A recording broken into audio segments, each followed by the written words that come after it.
Assalamualaikum warahmatullahi wabarakatuh. Selamat datang di channel Stikers Formasi Anasep Cirebon.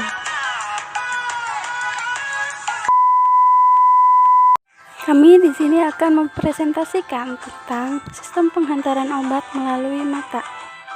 Sebelumnya, perkenalkan dulu kami dari kelompok 3 yang terdiri dari Suraya Alfaini, kemudian Nurhayati, selanjutnya ada Muhammad Gaus Wildan, selanjutnya ada Linda Safitri, dan yang terakhir ada Rika Nur Andriani.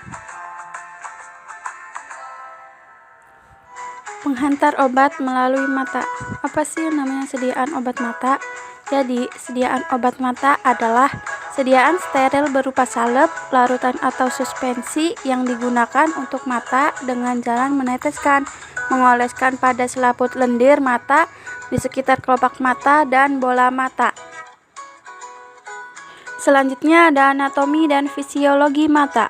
Pertama ada sklera, lapisan luar mata yang berwarna putih dan relatif kuat. Yang kedua ada koroid, lapisan kaya akan pembuluh darah dan sel-sel pigmen sehingga berwarna hitam. Yang ketiga ada kornea, memfokuskan cahaya ke mata. Yang keempat ada ciliary body, sekresi cairan mata. Yang kelima ada lens, bagian yang fleksibel. Yang keenam ada retina, mengirimkan pesan melalui saraf optikus ke otak. Yang ketujuh ada vitreous body, gel transparan di belakang lensa dan di depan retina. Yang kedelapan ada konjuktiva, selaput tipis yang melapisi bagian dalam kelopak mata dan bagian luar sklera. Yang kesembilan ada pupil, daerah hitam di tengah iris. Dan yang terakhir ke-10 ada aqueous humor, cairan jernih dan encer yang mengalir di antara lensa dan kornea.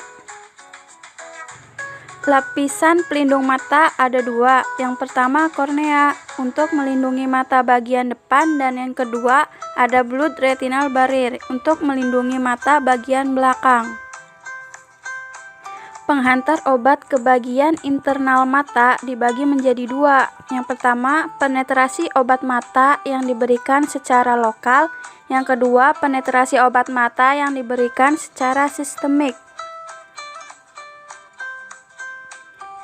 Penghantar obat ke bagian internal mata yang pertama, penetrasi obat mata yang diberikan secara lokal.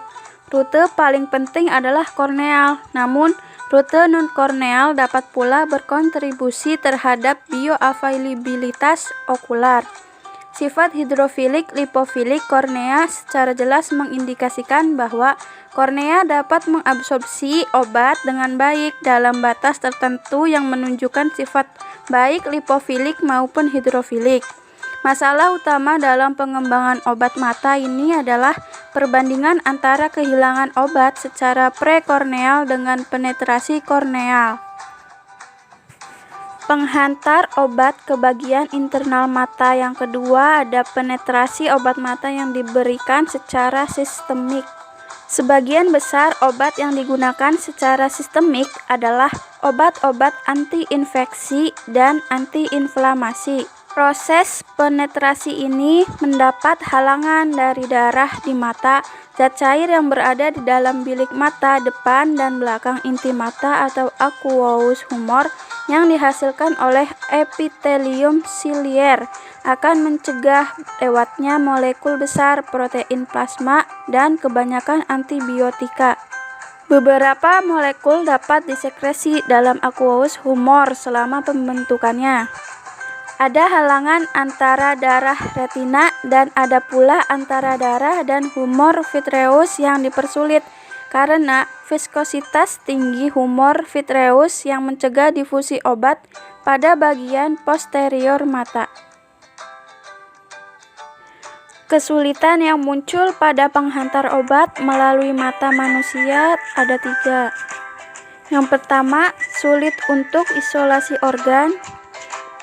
Yang kedua, sulit untuk memperoleh spesimen jaringan mata yang mengandung obat dari manusia. Dan yang terakhir, sulit menggunakan model hewan sehingga menurunkan akurasi dan terdapatnya masalah kompatibilitas. Poin penting untuk optimasi penghantar obat melalui mata ada 3. Pertama, meningkatkan waktu kontak mata. Yang kedua, meningkatkan permeabilitas kornea. Dan yang ketiga, meningkatkan kehususan situs. Mekanisme absorpsi melalui mata. Yang pertama, penyerapan non-korneal merupakan penetrasi melalui sklera dan konjungtiva untuk masuk ke dalam jaringan mata, dan non-produktif karena penetrasi obat diabsorpsi ke sirkulasi umum. Yang kedua, penyerapan korneal. Outer epithelium merupakan penghalang pembatas tingkat dengan ukuran pori 60 hanya bisa untuk ion kecil dan molekul lipofilik. Dan transseluler transport merupakan transportasi antara epitelium kornea dan stroma. Faktor yang mempengaruhi bioavailabilitas intraokular yaitu yang pertama, pemasukan dan pengeluaran dari lacrimal fluid. Yang kedua, efisiensi pengeringan nasolakrimal. Yang ketiga, interaksi obat dengan protein dari lacrimal fluid. Yang keempat, pengenceran dengan air mata. Peran polimer di ODDS yaitu meningkatnya viskositas larutan serta menurunnya pengeringan larutan.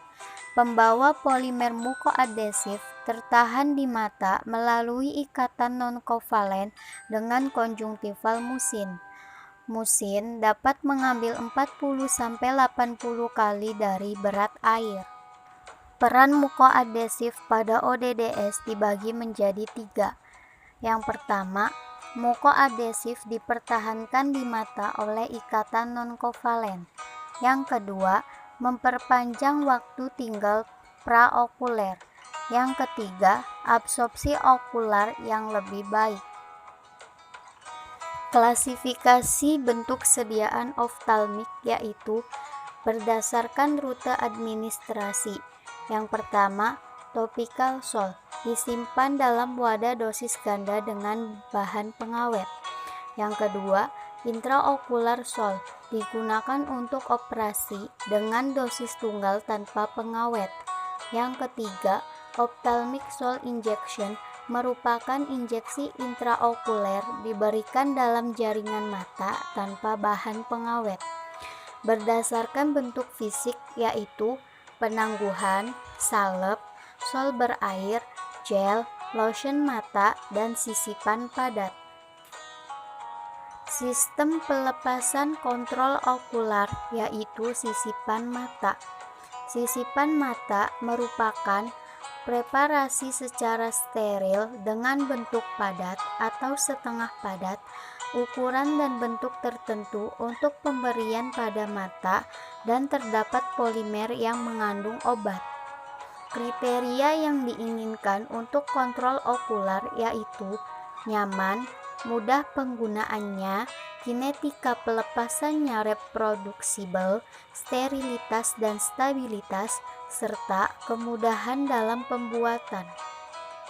Terdapat juga keuntungan yaitu dosis akurat, tidak ada pengawetan, serta meningkatkan waktu penyimpanan karena tidak adanya air. Serta terdapat juga kerugiannya yaitu yang pertama, pasien merasa seperti ada benda asing. Yang kedua, pergerakan di sekitar mata. Yang ketiga, kadang hilang pada saat tidur atau mengucek mata. Yang keempat, mengganggu penglihatan.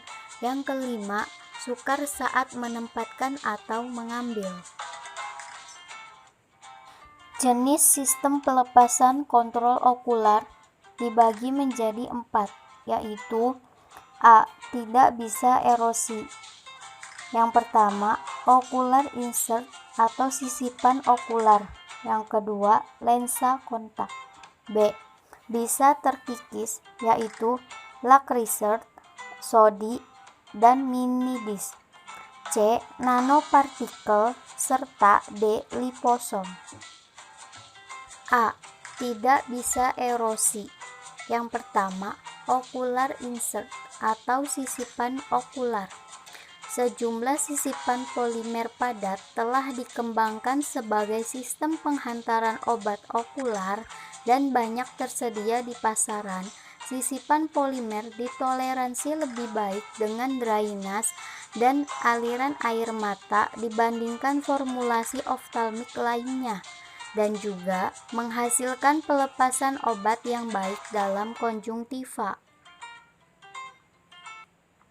Dikembangkan oleh perusahaan Alza, sisipan mata fleksibel oval tingkat rilis 20-40 mikrogram per hari selama 7 hari, terdiri dari bagian reservoir obat dengan bahan pilikarpin, untuk bagian bahan pembawa dengan bahan asam alginis, untuk bagian pengontrol tingkat dengan bahan kopolimer etilena asetat, untuk bagian sumber energi dengan bahan kons dari polikarpin, serta bagian portal delivery dengan bahan membran kopolimer anularing diresapi dengan TO2 untuk visibilitas. Sisipan mata mempunyai kelebihan, yaitu tingkat pengiriman terkontrol dan penyerapan obat terbesar, serta mempunyai kekurangan, yaitu kenyamanan pasien serta penempatan dan penghapusan insert.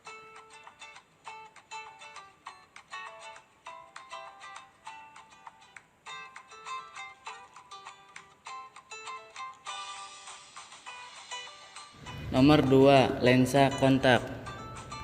Lensa kontak terbagi jadi 3, yaitu solve, semi-solve, dan lensa kontak.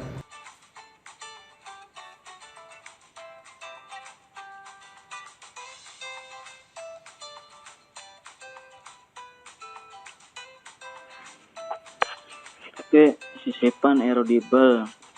1. Lac dibagi menjadi 5. Alat berbentuk tangkai steril, komposisi HPC tanpa preservatif, berat 5 mg, dimensi diameter 12,5 mikrometer, panjang 3,5 mikrometer. Penggunaan: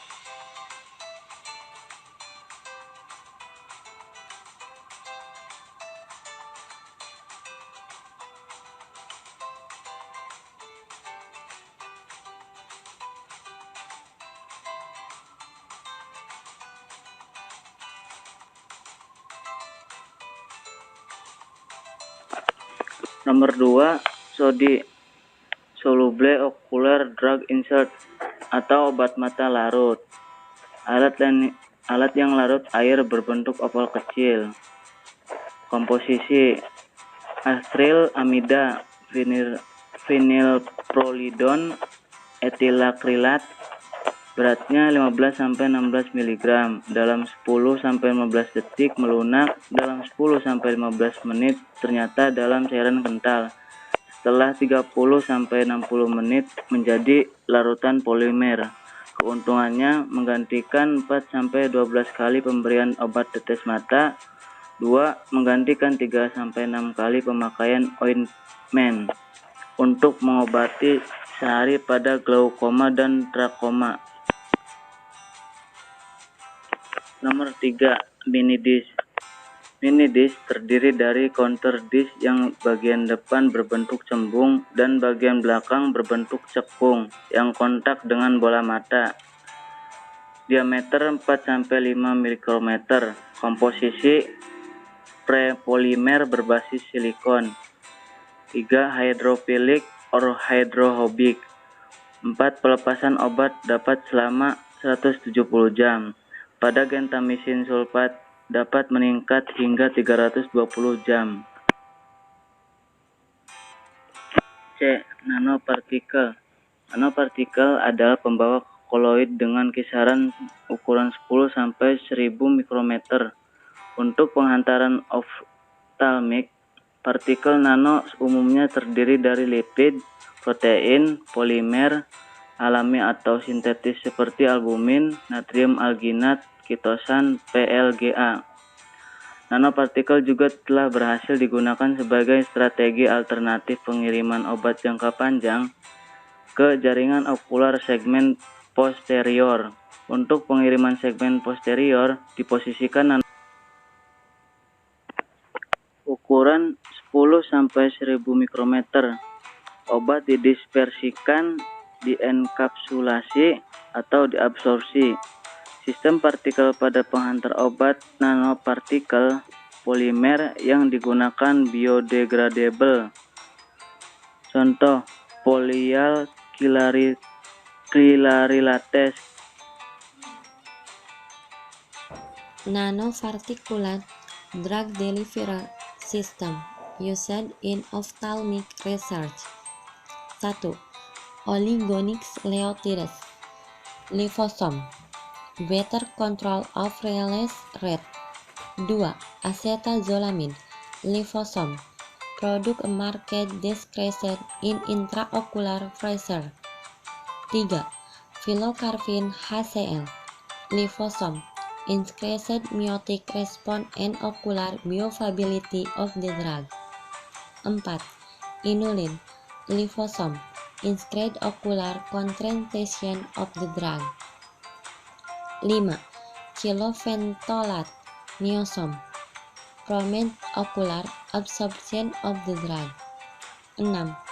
Timolol maleate disease, intravert comparatively higher amount of drug than niosome. 7. GCV albumin nanoparticle, increased antiviral activity against human cytomegalovirus (HCMV) infection. Pilocarpine microemulsion, the creation of by 259S. Amikacin nanoparticle BS, improved delivery of drug to cornea and aqueous humor. 10.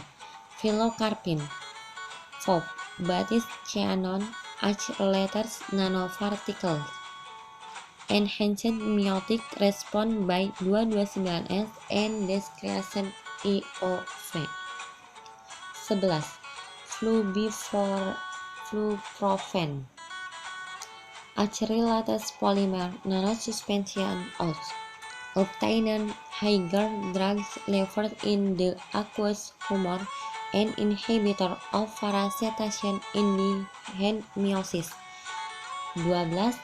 Cichlosporin chirtosan nanoparticle, enhanced delivery to external occult tissue. 13. Rhodamine VEG and chitosan chotasen VECL nanoparticle, obtained better corneal penetration. 14. Dexamethasone microemulsion, enhanced bioavailability in aqueous humor. 15. Pilocarpine and nitratropicamine dendrimer, prolonged miotic activity. 16. Pilocarpine nitrate HPSCD, increased miotic enhanced corneal penetration of FH bifold. 17. Dexamethasone HPSCD, enhanced solution permeability and corneal bioavailability. D. Liposome. Liposome merupakan partikel koloid yang dibuat menggunakan molekul fosfolipid dan merupakan sistem penghantaran obat yang paling umum digunakan untuk penghantaran obat tertarget. Ukuran liposome biasanya berkisar antara 0,08 sampai 10,00 mikrometer.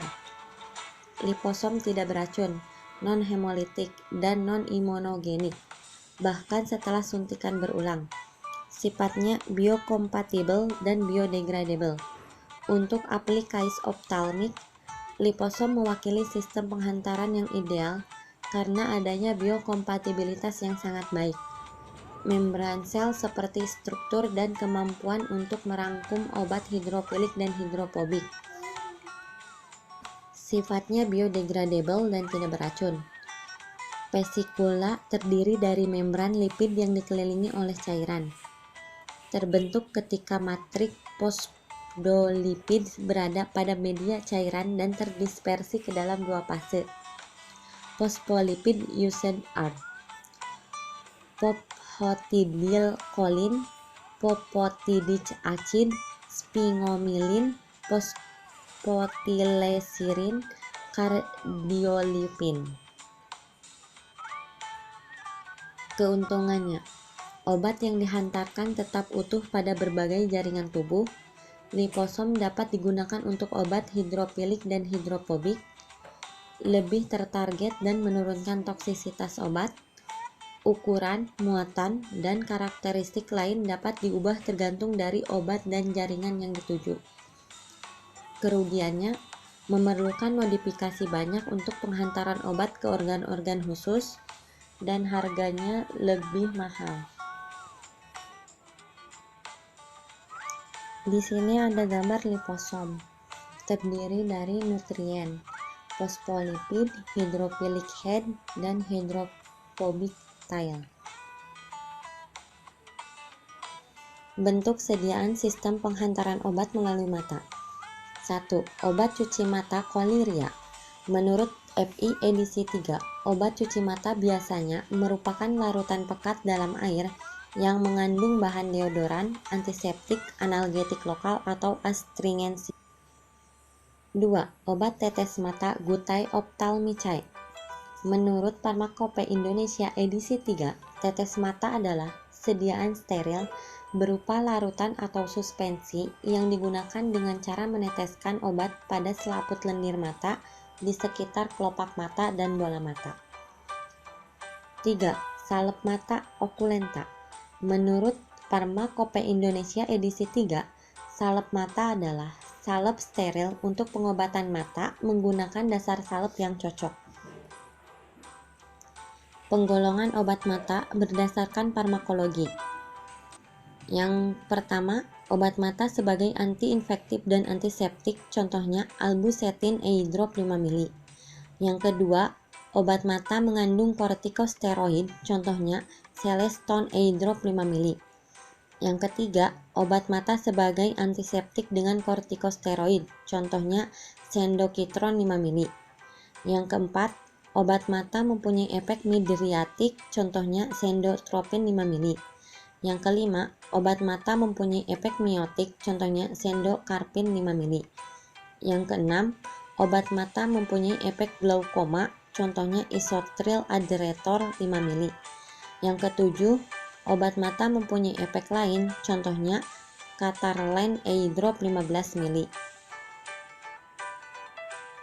Produk obat intraokuler. 1. Obat cuci mata A. Yerins, B. A+. 2. Obat tetes mata A. Insto Dry Eyes tetes mata, B. Instro reguler, C. Rostocul, D. Vicin. 3. Salep mata atau okulenta A. Genoin 0,3%, salep mata 3,5 gram, B. Erlamicetin, C. Aletrol. Obat intraokuler. 1. Obat cuci mata, contohnya Yerins. Indikasi umum: membersihkan, menyejukkan, dan menyegarkan kembali mata yang lelah dan sakit. Meringankan iritasi ringan pada mata yang disebabkan oleh udara berdebu atau berasap. Mengemudi atau pekerjaan yang memerlukan penglihatan dekat. Komposisi: distilen witch hazel 13%, benzalkonium klorid 0,0005%. Kontraindikasi: hipersensitif. Dosis dan cara penggunaan Yerins. Penggunaan Yerins: bersihkan daerah kelopak mata terlebih dahulu, lalu bersihkan eyebat, wadah untuk larutan pembersih mata sebelum digunakan. Kemudian isi eyebat lalu letakkan ke kelopak mata, diamkan beberapa menit. Dosis penggunaan sesuai kebutuhan. Kontraindikasi, hindari penggunaan Yerins pada pasien yang memiliki indikasi hipersensitivitas atau reaksi alergi. Efek samping, walau jarang terjadi, namun hipersensitivitas dapat terjadi apabila Anda alergi pada salah satu bahan dari produk ini. A. Hipersensitivitas adalah reaksi tubuh di mana sistem kekebalan tubuh keliru atau bereaksi berlebihan sehingga menimbulkan efek yang tidak diinginkan. B. Alergi ringan, anafilaksis hingga penyakit autoimun adalah beberapa jenis efek samping Yerins yang dapat terjadi jika tidak segera ditangani atau dialami berulang kali bisa berakibat fatal terhadap tubuh. C. Hentikan penggunaan Yerins dan segera periksakan ke dokter apabila Anda mengalami gejala hipersensitivitas setelah menggunakan Yerins.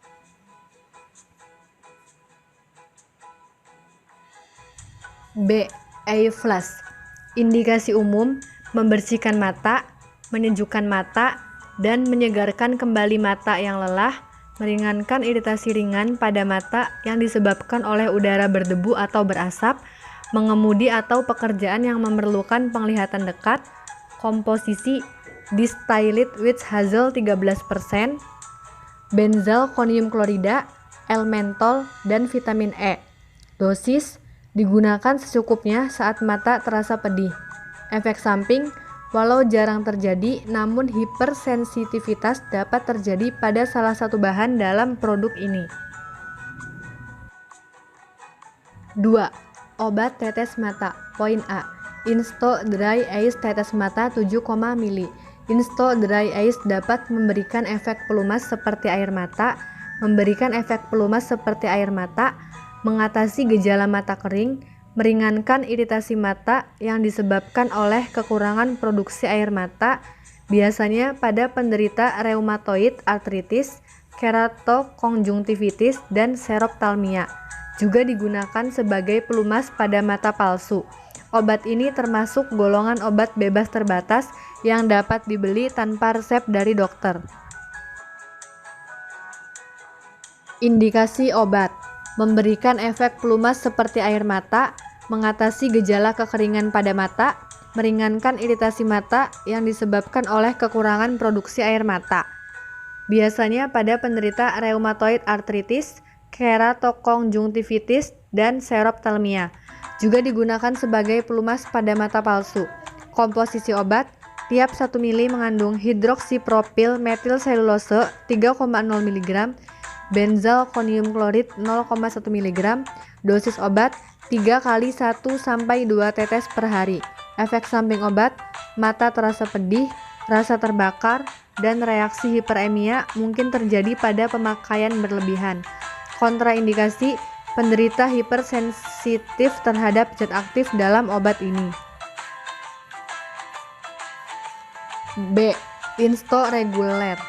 Komposisi: tetrahidrozolin, hidroksipropilmetilselulosa, benzalkonium klorid.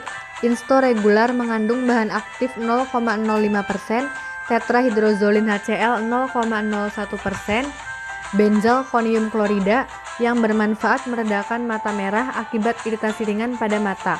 Dosis 2-3 tetes setiap kali pemakaian sebanyak 3-4 kali sehari atau sesuai dengan resep dokter.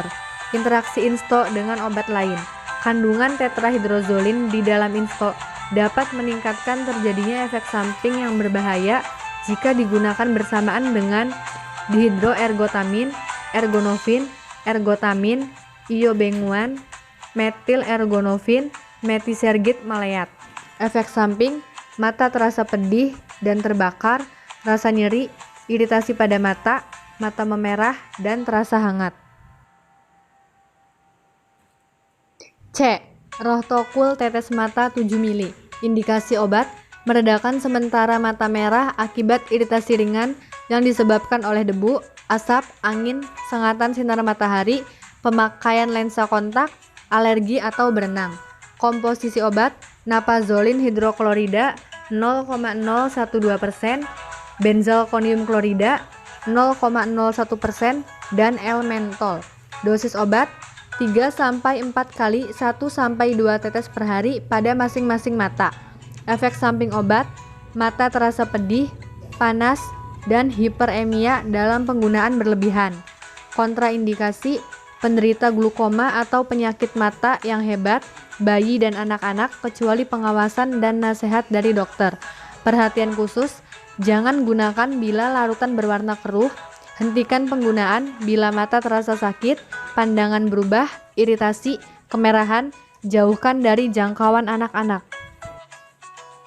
D. Visin. Cara kerja obat. Visin mengandung tetrahidrozolin hidroklorida, suatu zat simpatomimetik. Bekerja sebagai dekongestan dengan mekanisme kerja membasmi respon vaskular setempat dengan cara vasokonstriksi. Visin dapat meredakan mata merah karena iritasi oleh debu, asap, terkena sengatan matahari, atau iritasi setelah berenang. Indikasi, meredakan mata merah karena iritasi mata ringan. Kontraindikasi, visin tidak boleh digunakan pada penderita glukoma kecuali bila mendapatkan pengawasan dan nasihat dari dokter. Efek samping, mata terasa pedih, terbakar, dan hiperemia dapat terjadi pada penggunaan yang berlebihan. Dosis, teteskan 1-2 tetes visin ke mata yang sakit, digunakan 4 kali sehari. 3. Salep mata atau dengan nama lain okulenta. A. Genoin 0,3% salep mata 3,5 gram. Indikasi obat, pengobatan infeksi yang disebabkan oleh bakteri yang rentan terhadap gentamisin pada struktur sebelah luar dari mata. Juga digunakan untuk pencegahan infeksi mata setelah pembuangan benda asing di kornea atau konjungtiva, setelah trauma kimiawi atau fisik, dan setelah bedah mata. Komposisi obat, tiap 1 gram mengandung gentamisin sulfat yang setara dengan gentamisin base 3 mg. Dosis obat, oleskan 2-4 kali per hari. Aturan pakai obat, oleskan pada mata yang sakit dan harus dengan resep dokter. Efek samping obat, iritasi pada mata sementara. Kontraindikasi, sensitivitas terhadap gentamisin, infeksi virus, dan jamur. B. Erlamisetin. Indikasi, pengobatan konjungtivitis bakteri yang disebabkan oleh Escherichia coli, Haemophilus influenza, Staphylococcus aureus, Streptococcus haemolyticus. Kontraindikasi, hipersensitif terhadap chlorampenicol. Dosis, setiap gram erlamisetin salep mata mengandung chlorampenicol 10 mg dalam basis salep yang disesuaikan. Berikut adalah dosis erlamisetin salep mata yang disarankan. Oleskan pada mata secukupnya, lakukan 3 kali per hari.